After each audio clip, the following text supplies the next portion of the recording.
Yes, good evening to everybody. Good evening po sa mga environmentalists out there. So I'll be discussing about the Pasig River, which is the lifeline of our nation, and it is not biologically dead. Any bodies of water can be likened uh, to the human circulatory system. Like if river veins are blocked, next slide please, we are just like the sick man of Asia. Our country becomes the sick man of Asia because the blood precisely cannot travel from each veins. Next slide, please.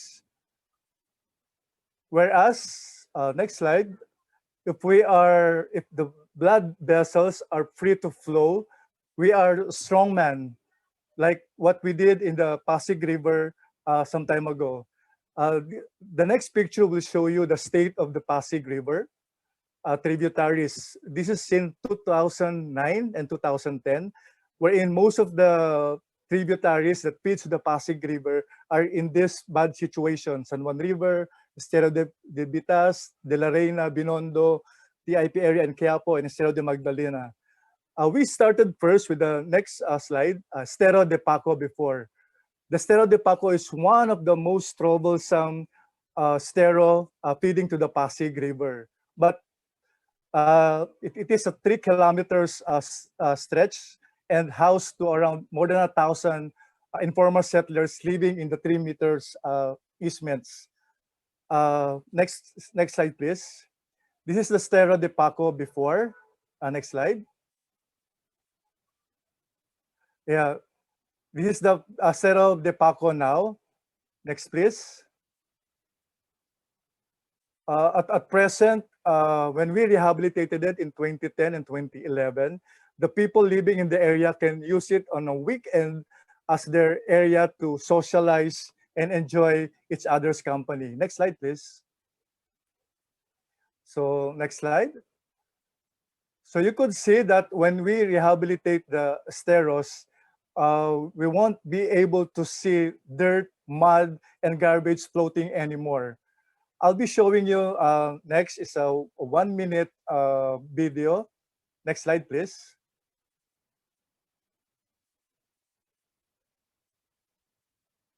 Yeah. Yeah. Sorry, there is a video. Okay. This is what we did in the Stero de Paco, 12 months in 60 seconds. Please watch this.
Yeah, as I've said, Stero de Paco is one of the tributaries that feeds along the Pasig River. And we started in Estero de Paco because it is the most troublesome estero, and we use it as a template.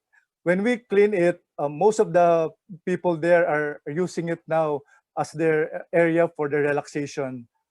Um, the key there in cleaning the Pasig River, the interventions that we made with the leadership of Ms. Gina Lopez are number one, the location of SF living in the 3-meter easement, connecting the household septic tanks to Maynilad and Manila Water sewage treatment plants, dredging and cleanup operations, easement construction, because when we relocated the informal settlers, there's a tendency for them to go back. So we constructed easements for them to prevent in going back in those areas already. Then we have the bioremediation, phytoremediation technology, wherein we use aeration system, uh, and then we also constructed materials recovery facilities so that the garbage will no longer be going to the river system. Gina Lopez also trained the river warriors. Basically, these are the volunteers living along the Pasig River. And then we held also IEC and awareness campaign through marathon and fun runs. Next slide will show you the river warriors training. Yes. So these are the volunteers along the esteros which devoted their time in cleaning the Pasig River. They are now called the river warriors. Next slide, please. Will show you also that STPs are being expanded so that the septic tanks of the households are now connected. During our time, there were only 40 to 50% households being connected. Could you just imagine if until at this point of time, we have 80 to 90%, all of these septic tank are being connected now in the STPs. So we would expect that there will be minimal pollution or contamination feeding to the Pasig River. Next slide will show you the run, ride, and roll of the Pasig River, wherein we garnered as one of the 10-10-10 winner in the biggest fun run. We also rehabilitated in the next slide the Estero de San Miguel, which is just beside the Malacanang Palace. During that time, Ma'am Gina Lopez showed that just beside the Malacanang, he showed to President Noynoy Aquino that there is a really need to rehabilitate the Estero de San Miguel. Next slide. This is the fate of the Estero de San Miguel. But now, look at the next pictures. It will show you that when we rehabilitated Estero de San Miguel in 2010, 2011, it is now a good place to visit. Next slide, please. Yeah, we even put a floating boardwalk so that people can have access in walking in the area. Next slide, please.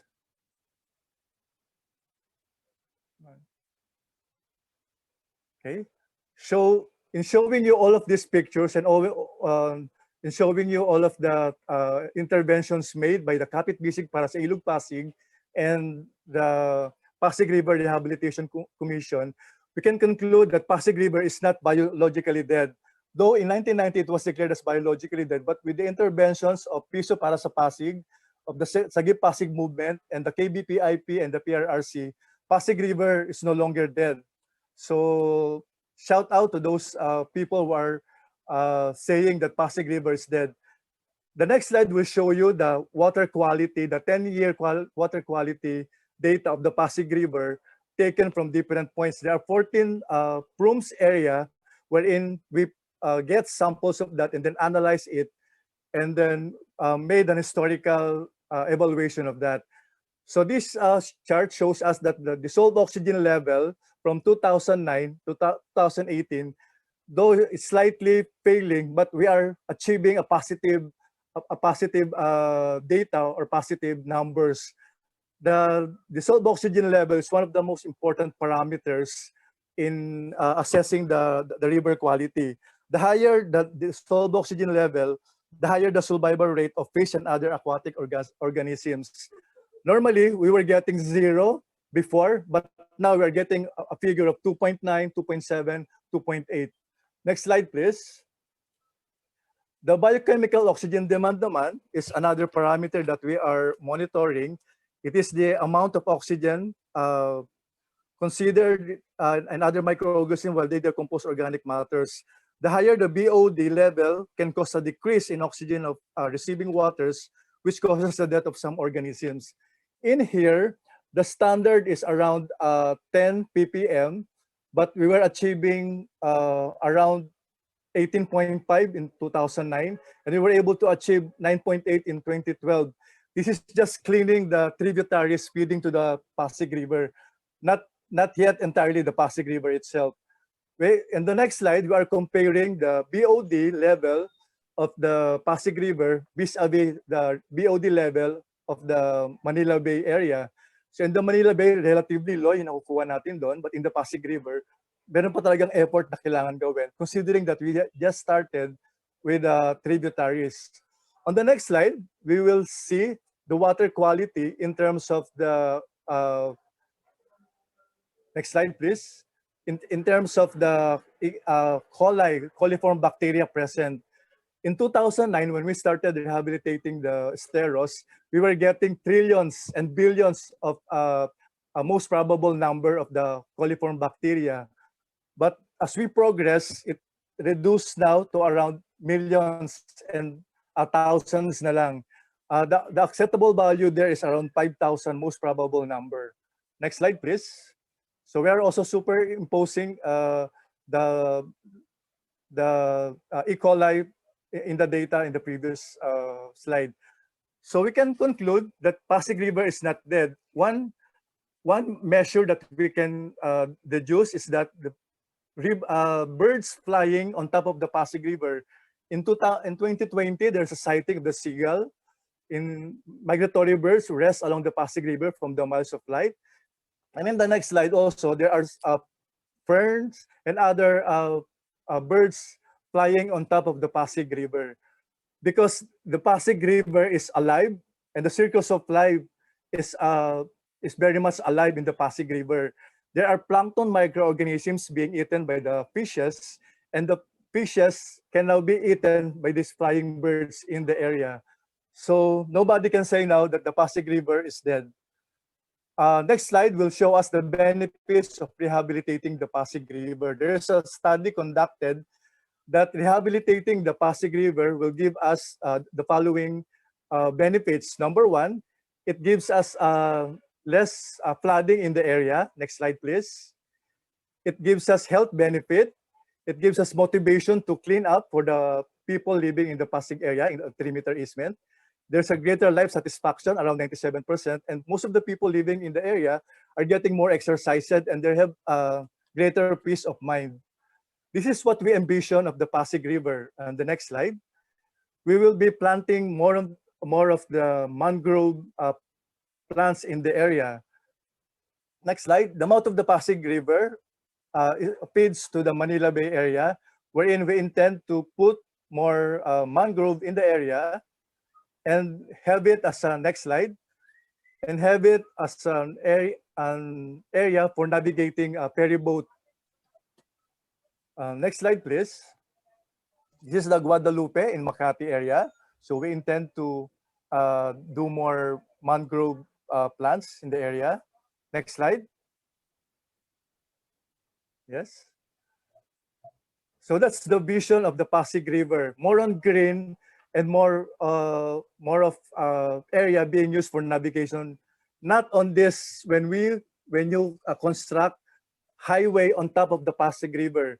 So on the left photo, you will see a clean river being manifested. On the right side is a river built, a highway or a skyway built on top of the river. So next slide will also show us that we really need to oppose the construction of the PAREX, the Pasig River Expressway. So on a personal note, on the next slide, I personally strongly oppose the construction of the Pasig River Expressway for 4 reasons. Number one, PAREX will add more to the decay of the Pasig River, the lifeline of our nation. Putting an expressway on top of the Pasig River would just change the natural habitat and natural interaction between land, water, and sky. It is not a solution to traffic congestion, but will encourage proliferation of more private vehicles. The mass public transport system is still the key to traffic decongestion. Number 3, its main objective is still to generate more income to San Miguel corporations and to the other government agencies. Number 4, opposition to the Pasig River. It diminishes people's contact and appreciation of the river and waterway system. Mawawala yung mental health natin, gaya ng sabi nga ni AJ Sunic kanina. We are supposedly stewards and caretakers of our environment and not defilers of our nature. On the other hand, I have two proposals why we need to oppose the Pasig River. Number one, we need to intensify the use of Pasig River Ferry. SMC can add more ferry boats and ferry station.